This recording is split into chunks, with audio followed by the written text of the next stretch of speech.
साथियों, हमारे YouTube channel ज्योतिष महिमा राकेश फलित ज्योतिष पाठ 130 में आप सभी का स्वागत है। सभी को प्रणाम। पिछले पाठ में फलित ज्योतिष के ही कड़ी में हम लोग विवाह योग के बारे में जाना था कि विवाह कैसे होता है। विवाह के लिए हमने जाना था कि लग्न हमेशा लग्न ही विवाह का कारक बनता है। सातवां भाव जो है सप्तमेश जो है विवाह के लिए देखा जाता है। पंचम प्रेम का भाव होता है और प्रेम का परिणति का भाव 11वां भाव होता है। तो इसका महत्व जरूर रहता है। तो ये विवाह में देखा था। उसके बाद गुरु और शुक्र जो है दोनों उसके कारक हैं, तो गुरु और शुक्र भी जो है इसमें प्रभावी होते हैं। चंद्रमा मन का कारक है, चंद्रमा प्रभावी होता है। तो इतने चीजों से हमने जाना था कि विवाह योग बनेंगे। आज बात करेंगे विवाह में बाधा योग। बहुत सी ऐसी स्थितियां आती हैं कि विवाह विलंब होता है, विवाह नहीं हो पाता है, विवाह टूट जाते हैं। तो इन सब बातों पे आज चर्चा करेंगे। तो विवाह बाधा योग, तो विवाह बाधा योग में किन चीजों को समावेश ज्यादातर होता है, तो उसमें अब आप ये समझिए कि वही चीज है कि लग्न, सप्तम भाव, पंचम भाव, एकादश भाव और गुरु शुक्र बुध की भी इसमें समावेश होता है। तो अब इसको समझ लेते हैं क्या क्या है, इसमें क्या क्या चीज लग्न को देखना आवश्यक होता है। लग्न कौन होता है? लग्न ये है, लिख दे रहे हैं, लग्न भाव ये है। फिर दूसरी चीज क्या होती है? सप्तम तथा सप्तमेश, सप्तम भाव और सप्तमेश। सप्तम भाव ये है, सप्तम भाव ये है और सप्तमेश यहां जो राशि होगी उसका स्वामी सप्तमेश होगा। पंचम भाव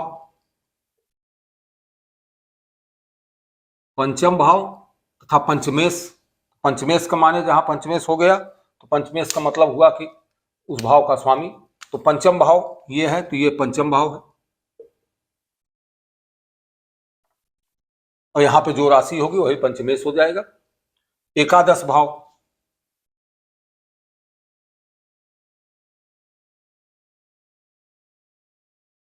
तो एकादश भाव ये है, एकादश भाव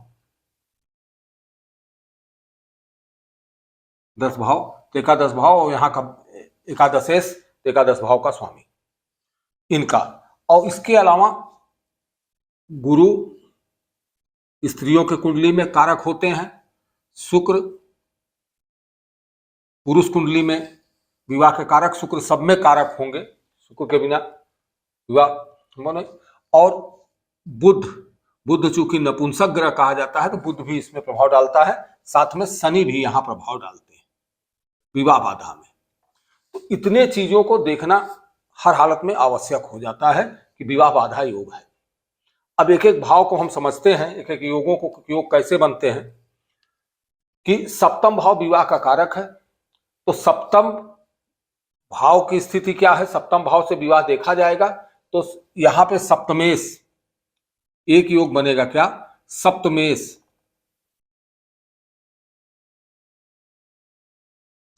क्या हो? सप्तमेश शुभ युक्त न होकर, ये शुभ ग्रहों से युक्त न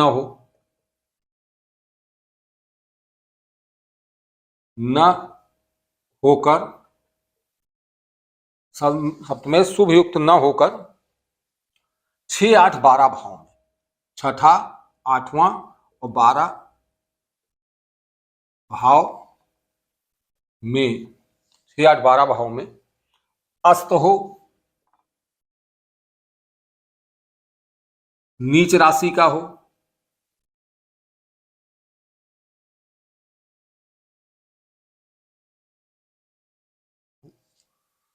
तो जातक अविवाहित रहता है। ये समझना चाहिए। तो जातक का मीन्स होता है कि जन्म लेने वाला व्यक्ति जातक अविवाहित रहता है।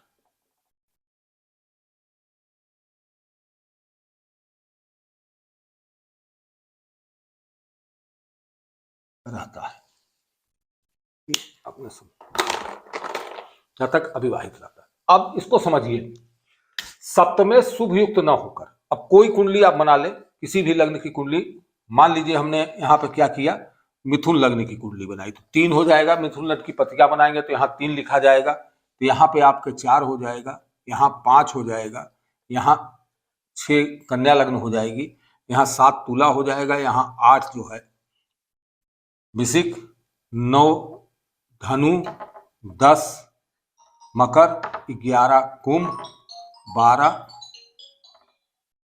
12 जो है मीन, मेष और 2 वृष लग्न हो जाएगा। तो अब इन लग्नों में ये पोजीशन है कि अब कह रहा है सप्तमेश शुभ युक्त ना होकर। सप्तमेश क्या हुआ, समझने की बात है कि सप्तमेश क्या हुआ। सप्तमेश इसमें धनु लग्न है, तो धनु लग्न का स्वामी कौन हुआ, गुरु हुआ। तो यहाँ सप्तमेश कौन हुआ, गुरु हुआ। तो गुरु की क्या स्थिति कह रहा है, गुरु जो है शुभ युक्त ना हो, गुरु कहीं भी बैठा हो, शुभ युक्त ना हो, 6, 8, 12। तो छठा भाव कौन सा है, अब लग्न से देखिए, पहला, दूसरा, तीसरा, चौथा, पांचवा, छठा भाव ये है, 7वां 8वां भाव ये है और 12वां भाव ये है। इन तीनों भावों को, छठे, 8वें, 12वें भाव को कौन सा भाव कहा गया है, दुख भाव कहा गया है। ये दुख देने वाले भाव होते हैं। तो सप्तम भाव का स्वामी जो है ये विवाह का कारक है। और विवाह का कारक कहाँ चला जाए, 8वें चला जाए, 10वें चला जाए और 12वें चला जाए, कहीं चला जाए। तो यहाँ का गुरु अब कहाँ बैठ जाए, गुरु मान लीजिए गुरु यहां बैठ जाए, गुरु यहां बैठ जाए और गुरु यहां बैठ जाए, तो स्थिति क्या होगी, तो विवाह का योग नहीं बनेगा। लेकिन उसके बाद आगे शर्त है अस्त या नीच राशि का हो। एक तो यहां इस शुभ ग्रह के साथ ना हो, तो शुभ ग्रह कौन से हैं, शुक्र, चंद्रमा और बुध, ये शुभ ग्रह होते हैं। गुरु स्वयं शुभ ही है, तो ये शुभ ग्रह चारों होते हैं। शुभ ग्रह के साथ यहाँ बुध ना हो, चंद्रमा ना हो। सत्य ये भी है कि इनके साथ फिर बुध गुरु चंद्रमा शुक्र ये न हो, तो ये नहीं होंगे। तो स्थिति क्या होगी कि ये खराब स्थिति में होंगे। एक तो 6, 8, 12 में दुख भाव में आ गए, दूसरा एक शुभ ग्रह से युक्त नहीं है, और फिर कह रहा अस्त या नीच राशि क्यों। तो अस्त कैसे होते हैं, सूर्य से 12 डिग्री के अंतर्गत जो भी ग्रह आते हैं वो नीच होते हैं। अब सूर्य यहीं बैठ गया, सूर्य यहां बैठ गया, यहां बैठ गया। गुरु की मान लीजिए, गुरु क्या है, 15 डिग्री का है, सूर्य यहीं बैठ गया, और सूर्य जो है कितना है, 10 डिग्री का है। यही स्थिति यहां हो गई या यहां हो गई, कहीं भी, तो यानी 15 डिग्री, 10 डिग्री, 5 डिग्री के अंतर पे है। सूर्य से 12 डिग्री के अंतर्गत आ रहा है, तो 12 डिग्री के अंतर्गत आएगा तो अस्त होगा। और अस्त को समझा। अब उसमें एक शर्त और है कि सप्तमेश क्या हो, नीच राशि का हो। तो नीच राशि को भी समझिए कि नीच राशि क्या, सप्तमेश यहाँ कोई भी भाव हो सकता है। यहाँ सूर्य हो सकता है, सप्तमेश सूर्य हो सकता है, चंद्रमा हो सकता है, मंगल हो सकता है, बुध हो सकता है, बृहस्पति हो सकता है, शुक्र हो सकता है, शनि हो सकता है, कोई भी ग्रह सप्तमेश हो सकता है। तो नीच राशि, पूर्व के अध्याय में आपको हम नीच राशि के बारे में बता चुके हैं। तो यहाँ पे फिर से हम एक बार लिख दे रहे हैं कि सूर्य जो है, सूर्य, हम नीच और उच्च की फिर से चर्चा एक बार कर दे रहे हैं कि नीच और उच्च की चर्चा यहां कर दे रहे हैं। अब सूर्य मान लीजिए यहां है, तो सूर्य क्या होगा, सूर्य तुला में नीच का होगा, तुला 7 नीच का होगा, और मेष में उच्च का होगा। चंद्रमा की बात कर लें, चंद्रमा जो है, चंद्रमा वृष में उच्च का होता है और वृश्चिक में ये नीच का होता है। मंगल जो है, मंगल कर्क में नीच का होगा, मकर में उच्च का होगा। मंगल बुध कन्या में उच्च का होगा और मीन में नीच का होगा। बृहस्पति गुरु जो है कर्क में उच्च का होगा, मकर में,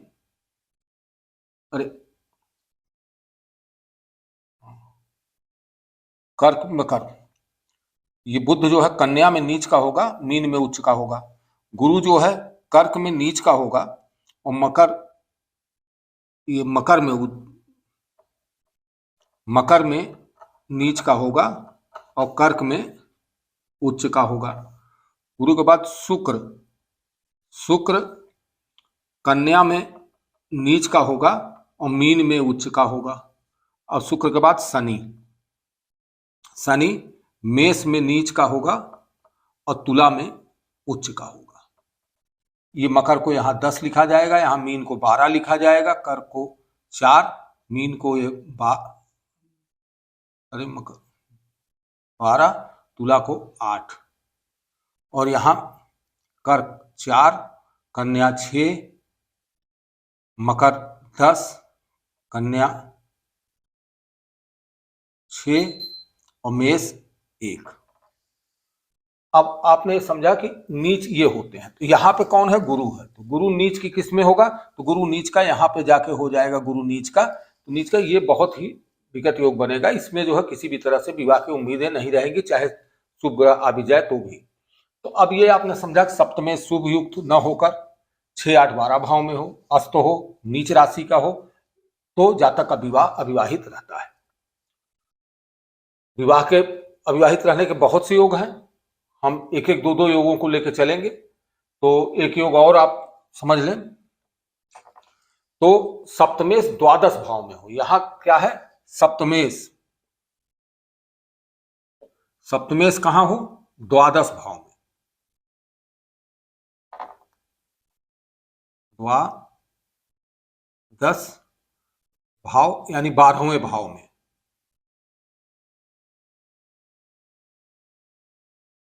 सप्तमेश कहां हो? सप्तमेश 12 भाव। तो सप्तमेश क्या है इसी कुंडली में समझे। सप्तमेश जो है 12वें भाव में यहां हो। अब ये स्थिति आपकी नहीं होगी। अब थोड़ा सा ये दूसरा योग है, दूसरे योग को आप समझें। तो सप्तमेश कहां हो? द्वादश भाव में हो। और जन्म राशि का राशिपति, जन्म राशिपति क्या हो? जन्म राशिपति सप्तम भाव में हो। तो जन्म राशि कौन है? जन्म राशि ये हुई यहाँ की। तो यहाँ कन्या राशि हुई। कन्या राशि का स्वामी कौन होता है? कन्या राशि का स्वामी बुध होता है। बुध कहां आ जाए? बुध यहां आ जाए। अब सप्तम भाव में, द्वादश भाव में चला गया और कन्या राशिपति जो है कहां हो? सप्तम भाव में आ जाए तो क्या होगा? ऐसा व्यक्ति भी अविवाहित रहता है।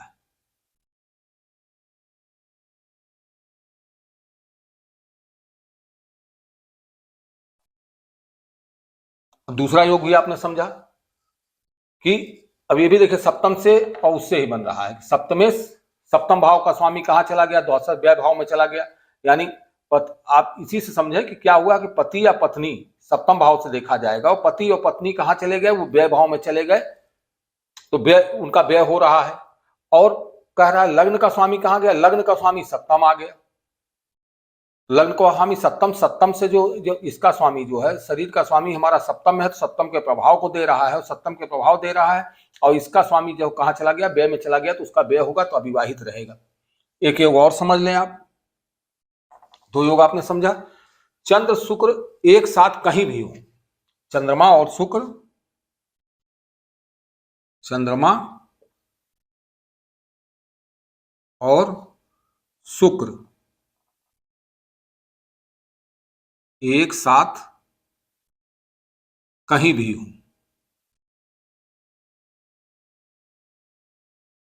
अब इसको आप हटा दीजिए।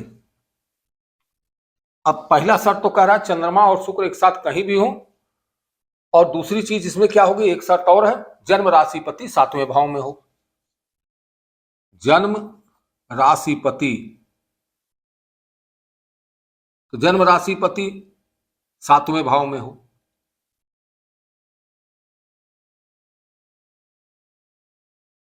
तो जन्म राशिपति कौन हुआ? जन्म राशि का स्वामी जो है वही जन्म राशि के स्वामी, या उसको लग्नेश कह लीजिए। जन्म का स्वामी जो है यहाँ 7वें भाव में आ जाए। तो यहाँ पे कौन आ जाए? ये 3, यहाँ पे बुध आ जाए। लग्न का स्वामी बुध यहां आ गया और चंद्रमा और शुक्र एक साथ कहीं भी बैठे हो। अब चंद्रमा शुक्र यहां बैठ जाए, यहां बैठ जाए, यहां बैठ जाए, यहां यहां यहां यहां यहां यहां यहां यहां कहीं भी बैठ जाए। चंद्रमा शुक्र कहीं भी कुंडली में बैठेगा, लेकिन लग्न का स्वामी जो है सप्तम भाव में आ जाएगा। तो निश्चित तौर पर क्या होगा कि वो अविवाहित रहेगा। ऐसे में भी अविवाहित के योग बनते हैं। विवाहित यानी मतलब विवाह बाधा का योग बनता है। एक योग और डिस्कस कर लेते हैं कि शुक्र मंगल दोनों सप्तम भाव में क्या हो? शुक्र और मंगल दोनों सप्तम भाव में हो।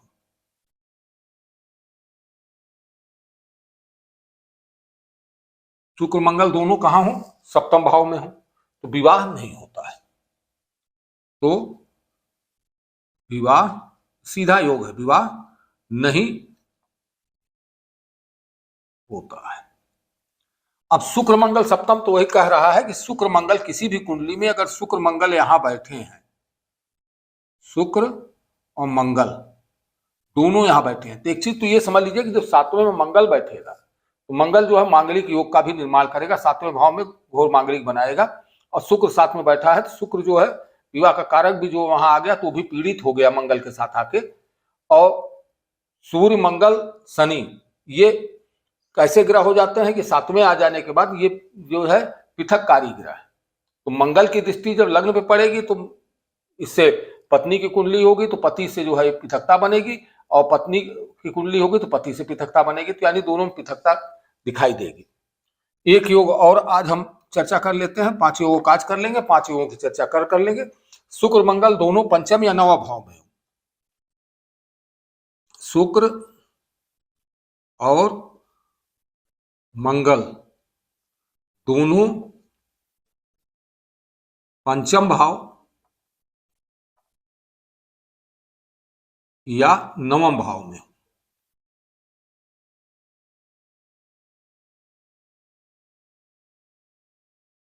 शुक्र या मंगल दोनों पंचम भाव में हो या नवम भाव में हो तो विवाह नहीं होता।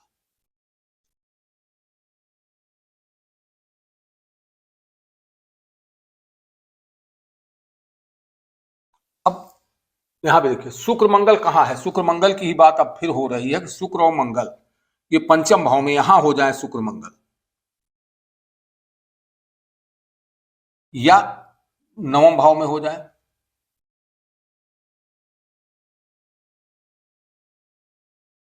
तो भी विवाह जो है, क्योंकि प्रेम का भाव भी पीड़ित हो गया, मंगल के साथ शुक्र आ गए पीड़ित हो गया, और नवम भाव भाग्य का भाव भी मंगल के साथ आके शुक्र के साथ यहाँ पे आया। शुक्र जो है इसके कारक है, कारक जो है अपने से यहाँ तीसरे चले गए और यहाँ अपने से जो है 6 7 8 9 10 11 में अपने से एकादश में आ गए, यहाँ से अपने से तो ये भी पीड़ित करते हैं कि विवाह बाधा योग बनाते हैं। तो आज 5 योगों को जाना कि सप्तमें शुभ युक्त न होकर 6 8 12 भाव में अस्त हो, नीच राशि का हो, एक जातक का अविवाहित रहता है। सप्तमेश द्वादश भाव में 12 भाव में अविवाहित रहता है, सप्तमेश जो है सप्तम भाव का स्वामी 12वें भाव में चला जाए तो व्यक्ति अविवाहित रहता है। चंद्रमा और शुक्र एक साथ कहीं भी हों और जन्म राशि पति 7वें में आ जाए तो अविवाहित रहता है। शुक्र और मंगल दोनों सप्तम भाव में आ जाए तो अविवाहित रहता है। शुक्र और मंगल दोनों पंचम या नवम भाव में हो जाए तो अविवाहित रहता है। तो अविवाहित के 5 योगों को समझाया आपने, इसे ध्यान दें। उसके बाद आप कल जो है आगे जो है इसके जो है 5 और हम योगों की चर्चा करेंगे, कुल 10 योगों के जो है कि जो अविवाहित रहने का है। तो जहां आप विवाह को देखते हैं तो अविवाहित रहने के योग को भी देखें कि विवाह देखने के समय ये देखें कहीं ऐसा तो नहीं कि अविवाहित योग है तो विवाह में बाधा तो नहीं आ रही। तो विवाह में अगर बाधा योग होगा तो निश्चित तौर पर विवाह की फल कथन कहने में आपको सचेत रहने की जरूरत है, और उसमें सचेत रहें और विवाह बाधा योग को भी देखते हुए तब उसको, अगर ये शर्त बन रही है तो निश्चित तौर पे उसके अंदर विवाह में बाधा उत्पन्न होगा। कल और योगों के साथ पुनः, आज के लिए इतना ही। सभी को नमस्ते, प्रणाम।